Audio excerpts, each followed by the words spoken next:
When I was in school, I hated taking tests.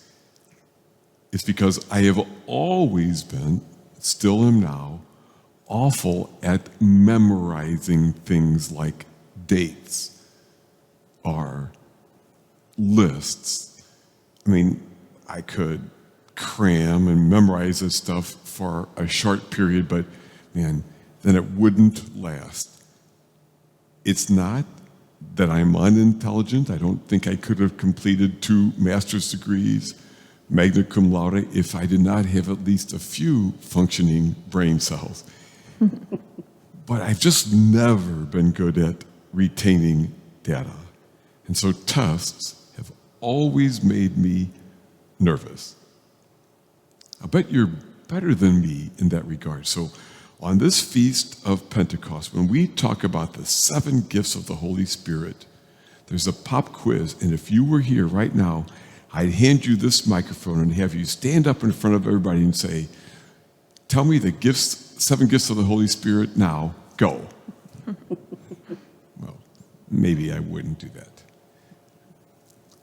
I'll tell you, there are, of course, countless gifts of the Holy Spirit and innumerable manifestations of the goodness and presence of God in us and around us. But these are 7 first mentioned in the book of the prophet Isaiah that the church has long highlighted. They are envy, pride, sloth, greed. Wait, oops. That's the 7 deadly sins. Wrong list. Sorry. Here we go. 7 gifts of the Holy Spirit are wisdom, understanding, counsel, fortitude, knowledge, piety or reverence, wonder and awe, sometimes called fear of the Lord. But you knew that. And maybe you did have those memorized. And if so, great. If not, no worries. Because for each of us, much more important than memorizing the list of those beautiful gifts is the question, how do they show up in our lives? And in particular, which 1 or 2 might you or I do well to pray for in a special way these days? Let's talk about each of them for a moment. And as I describe them briefly, perhaps listen for the prompting of the Holy Spirit. Is this one that maybe God kind of excited that you have in abundance, right? Or might this be one that God's encouraging you to pray for, to cultivate, to allow to deepen in your life at this particular time, right? The first gift of the Holy Spirit is wisdom. Wisdom helps us to sense a bigger truth, to see and decide and act from that place within where we are both ourselves and more than ourselves. What truly is of value and what is not. Personally, this is what I most pray for each day. Like, how do I know when to speak and when to be silent? Where might God be wanting to lead us?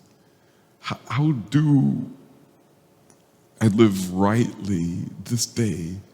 I mean, there is nothing more that I pray for each day than wisdom. You know, what ultimately gives most life for me, for this world. I mean, even for this one day, even for this one moment. How about you? Does God put it on your heart to pray for wisdom these days? The second gift is understanding.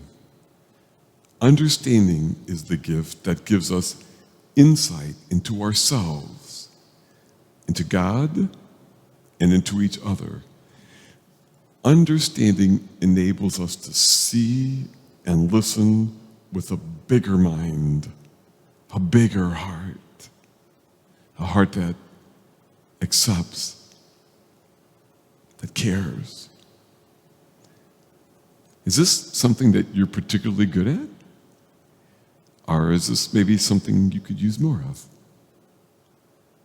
3, counsel. Counsel leads us to seek good advice, to take in alternatives, and to see consequences. It usually involves both the intellect and the heart.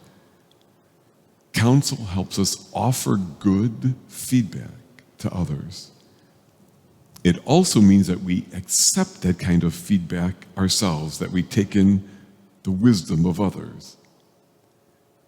This gift seems particularly important for parents, for teachers, for clergy, for coaches, for mentors, advisors, elders.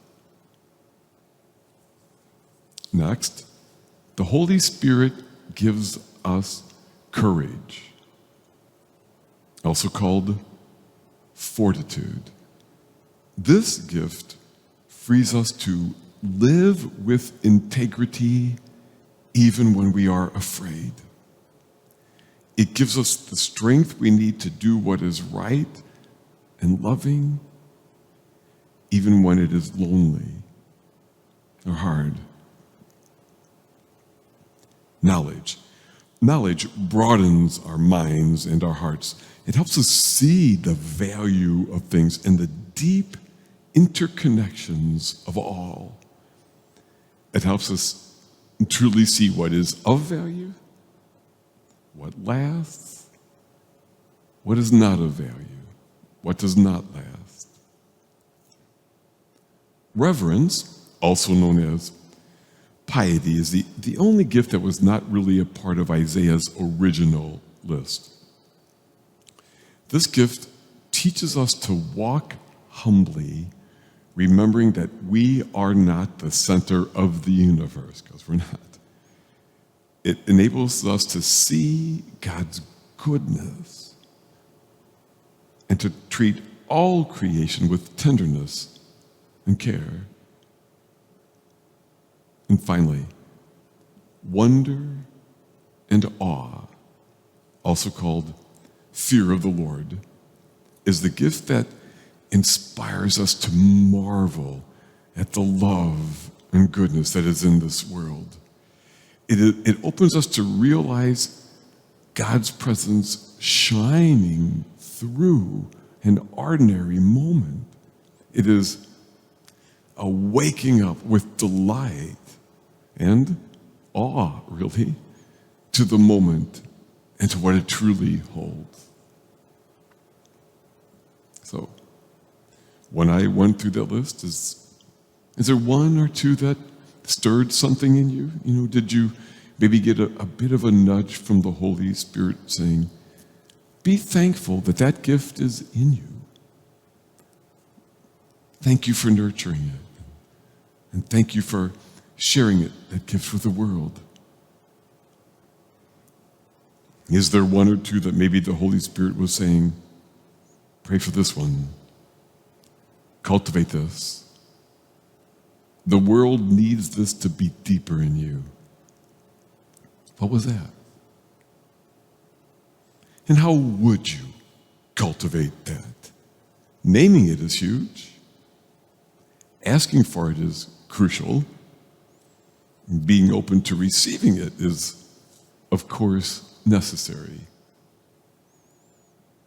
Some concrete steps could include: 1, begin in the morning with a reminder on your phone or a note on your mirror or some other reminder that this is something for which you are praying.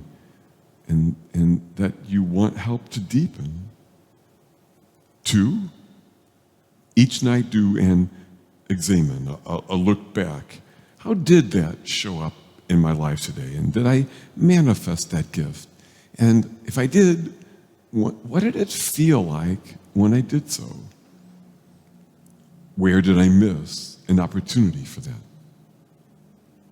3, maybe sometimes write in a journal. For me, as I've said before, I love the journal app. Day 1. I don't get paid for that endorsement. But however you do it, journaling is a way to look back from time to time, to remember, to see, to listen, to savor. 4, get someone else to pray for that gift for you. 5, have someone you trust check in with you from time to time to see how that's going. To celebrate with you when it goes well, to encourage you when it has not. Or what? What typically helps you? Yep. Memorizing the list of the gifts of the Holy Spirit, that's one thing. But more importantly, the question, how do these show up in our lives? And in particular,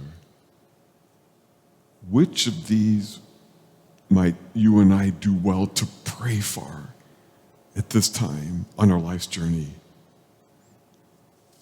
And with God's help, how will you cultivate that?